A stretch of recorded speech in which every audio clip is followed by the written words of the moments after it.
Assalamualaikum warahmatullahi wabarakatuh.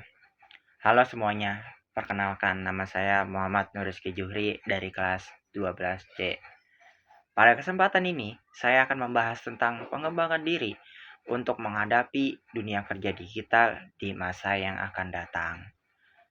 Kalau saya pribadi mengambil contoh pekerjaan sebagai guru, mungkin gurunya guru fisika, bisa jadi. Nah, seiring perkembangan teknologi, pekerjaan juga ikut berubah. Guru di masa depan tidak hanya mengajar di kelas secara langsung, tetapi juga harus bisa memanfaatkan dunia digital untuk proses belajar mengajar yang lebih baik. Contohnya kayak di kelas tuh kalau kita pakai belajar teori mulu mungkin bosan. Jadi ya sesekali menggunakan quizzes atau game-game yang seru gitu. Nah, sebagai seorang guru fisika, ada beberapa soft skill yang sangat dibutuhkan. Yang pertama itu adalah komunikasi yang jelas, supaya siswa mudah memahami materi dan supaya siswa bisa gampang lah buat mahamin kita sekaligus materi. Karena kalau siswanya suka sama kita, pasti pelajaran juga gampang masuknya ke mereka. Yang kedua itu adalah kesabaran dan empati agar bisa menghadapi berbagai karakter siswa, karena kan karakter siswa tuh beragam teman-teman. Ada yang emosian, ada yang nggak emosian, ada yang malas, ada yang rajin. Nah, kita kan nggak bisa mensamaratakan, dan kita juga menanggapi murid-murid yang agak negatif itu kan ya kudu sabar sama empati juga. Yang ketiga itu adalah kreativitas teman-teman. Kayak yang tadi saya sebut, misalnya membuat contoh soal yang menarik itu kayak di aplikasi quizzes atau yang semacamnya, yang pokoknya kayak game-game seru gitu teman-teman. Terus juga bikin percobaan sederhana supaya pelajaran lebih menarik dan gak monoton teman-teman.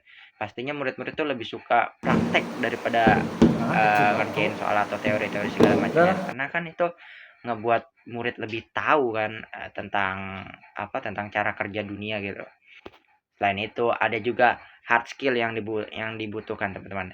Yang pertama itu adalah menguasai materi fisika dengan baik. Ya benar, karena ini sangat penting. Kalau kita nggak bisa materi, gimana cara kita ngajarinnya.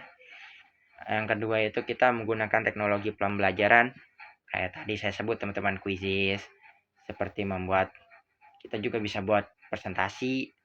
Kita juga bisa menonton video pembelajaran dari YouTube atau segala macamnya aplikasi yang memungkinkan.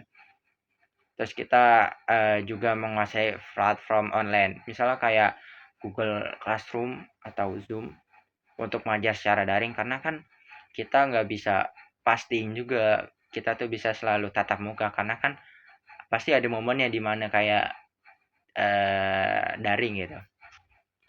Nah, mengapa sih guru fisika tetap relevan di masa depan? Karena ilmu fisika itu sangat dibutuhkan dalam pengembangan teknologi, energi, dan sains. Seorang guru fisika yang melek digital bisa membantu siswa memahami konsep-konsep sulit dengan cara yang lebih mudah melalui media interaktif.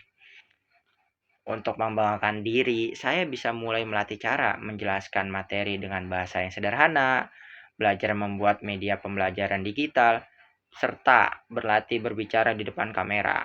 Dengan begitu, saya bisa lebih siap menjadi guru fisika yang mampu menghadapi dunia kerja digital di masa depan.